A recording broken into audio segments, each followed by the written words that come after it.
How long does it take for the first kill to happen in slasher films? Well, about 7 minutes, but there's some additional information that makes for a more interesting answer. In answering this question, first I had to define what a slasher film is. Wikipedia defines it as a genre of horror films involving a killer stalking and murdering a group of people, usually by use of bladed or sharp tools. That's not bad, but misses a number of the subgenres of the subgenre, so a better definition might be a subgenre of a horror film focused on one or more killers who murder a group of linked people.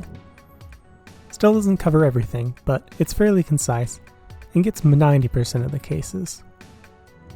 In order to find all these slashers, I used Wikipedia's own list, as well as a few franchises that were noticeably absent, like the Leprechaun and Wishmaster series. That totaled up 443 entries, spanning from 1960 until the present day. Before 1970, there were relatively few examples, and almost all were proto-slashers, but beginning in the 70s, there was a consistent quantity across all years, allowing for a decent statistical base. I had to establish a few rules for this data. The first was that I only counted kills in the reality of the current film, so no flashbacks to previous films, Friday the 13th I'm looking at you, no dreams or stories, and no discussions about a death. We had to see the person alive, although being introduced and killed immediately is fine. I also rounded to the nearest minute, as finding the exact time of death was not always clear. Without further ado, here is the big chart with every film on it. Let's take a look at a few specific examples. The first and earliest film is not Psycho, but Peeping Tom, with the first kill occurring only 3 minutes in. Psycho from the same year was at 47 minutes. Other noticeable outliers include The Bird with the Crystal Plumage from 1970, a particularly unusual example as it is a giallo film, a subgenre of slashers that originated in Italy and are among the most formulaic of all, and almost always they have a kill within the first 20 minutes. While Bird mentions a few deaths, the only on-screen one occurs a full 85% through the film. 1971 features Fright, a highly influential British film more focused on stalking and the psychological horror aspect.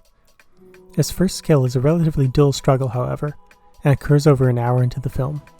2005 is a peculiar year, in that while in general the 2000s featured much quicker kills, there were 2 that passed the hour mark. One is the much maligned House of Wax remake, mostly known for its advertising focusing on watching Paris Hilton die. Her death is not the first in the film, however, and after a drawn-out affair, one of the main group, whose names don't really matter, is thrown down some stairs and stabbed. Wolf Creek is the film with the longest time until the first kill, as its antagonist, Mick Taylor, enjoys torturing his victims much more than killing them, and is only at 86 minutes when he finally severs the spine of one of his victims. In terms of the earliest kills, there are 21 films with a kill within the first minute, but the absolute earliest is Slashers, a Japanese film about a deadly game show, and an opening montage only 14 seconds into the film, before most are done with their studio logos. The film is 2 hours long as well, so it wins in terms of percentage of total runtime too. It was released in 2001, which is the decade with the shortest average. While there's not a huge shift between decades, there are some noticeable trends, especially looking at the medians. The 1970s had the longest average, and the 2000s had the shortest. Technically the 60s was longest, but the sample size is only a dozen films, so it's not statistically significant. Starting with the 2010s, there's been a slight increase, but in general it's stabilized around 6 minutes. The overall median for kills is 7 minutes. We've discussed when the kills occurred, but how about who was killed? As we can see, it was relatively even between men and women, with 203 women and 238 men counted. There's a distinctive trend over the decades, however, with significantly more women as the first victim in the 1960s and 70s, and that trend reversing over time. There's also a difference in how they were killed. First, we'll take a look at the overall deaths, with this chart. Stabbing is unsurprisingly the most frequent method of death, around 37%. This includes attacks with knives, scissors, swords, scalpels, any sort of slicing and dicing. The next most frequent is getting shot, at 6.4%, quite a steep decline.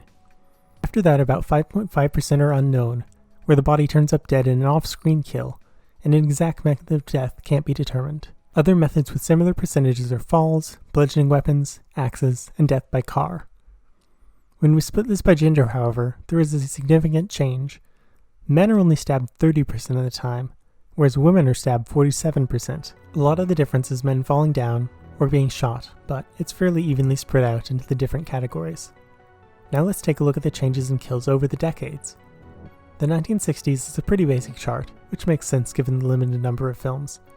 Lots of stabbing, with occasional other methods. The 1970s had a bit more variety, although stabbing is now much closer to the overall average. This was the decade with the most unknown or off-screen kills, but it also featured some of the most grisly deaths. The MPAA and video nasties were still in their infancy, so the blood and gore was very much at the forefront, especially in non-American releases. The 1980s had a similar round of stabbing, but much more even pie chart all around, with a larger variety in the methods of death. This was also the decade with the most slashers, which encouraged more variety in the kills, although it ended up being the most censored decade as well, with many films having to fight over and over to avoid X ratings. The 1990s actually had the least stabbing of any decade, largely due to the low number of films and a larger focus on the supernatural. There were a large number of hook kills, with both the Candyman and I Know What You Did franchise, as well as an increase in bloodless neck snaps and strangulation. In general, 90s horror was in a slump until Scream, but even that took a few years to get the revival going. The 2000s ended up looking a lot like the 80s, with similar methods of death, although there were a lot more unarmed kills, with people being ripped apart or scratched to death. Also noticeable is the one kill that was due to choking on a dick, courtesy of gutter balls. And unfortunately YouTube will not allow that scene to be shown, but you can use your imagination. The 2010s had an increased focus on melee weapons, with a large number of chopping and stabbing, as well as the ever-popular decapitation.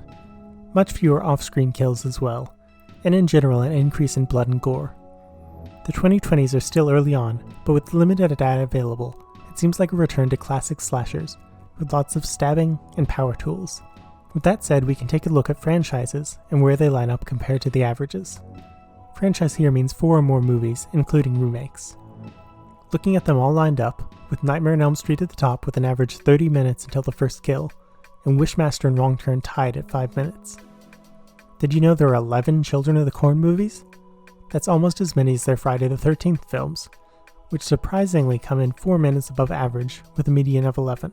So what's the overall story that the data tells? Well, the median for the first kill in a slasher is 7 minutes. This has changed over the decades, decreasing from 11 minutes in the 70s until it reached a low of 6 minutes then knots, and there's been a slow but steady increase since then. One could extrapolate that movies are being made with the idea that kills need to happen sooner to keep the audience more engaged. This is most notable with remakes, where the average time to kill is almost half compared to the originals. Otherwise, it's interesting to see the difference in gender between decades and how they're killed. The archetypal female victim becomes less and less frequent as the genre grew, and subversions became more common than embracing the tropes. Finally, I want to give out a few awards. First is the best name for a giallo film, which goes to the iguana with the tongue of fire. Let's see the clip.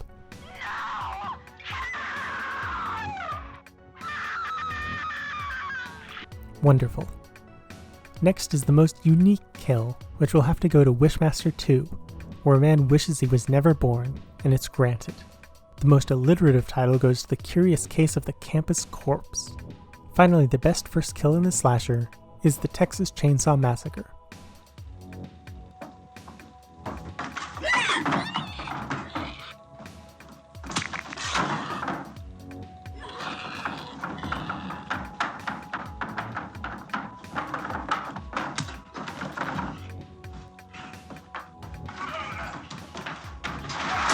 You have to respect the classics. Anyway, that's all I have for today. I hope you've enjoyed the video. Please like, comment, subscribe, and be well.